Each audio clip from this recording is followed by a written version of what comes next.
सम्पूर्ण साथीहरूलाई नमस्कार। यो हाम्रो मौरीको घार 2 दिनको झरीपछि, कार्तिकको झरीपछि आज केही मात्रामा घाम लागेको कारणले गर्दा मौरीहरू खुसी भएर बाहिर निक्लिरहेका छन्।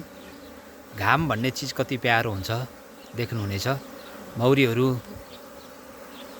आज घाममा खुसी हुँदै बाहिर निक्लिरहेका छन्, तपाईहरु देख्न सक्नुहुन्छ।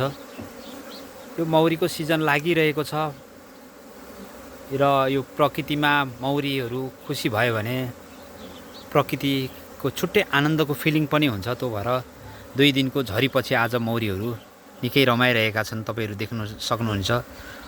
मौरीको यो घाम लागेसँगै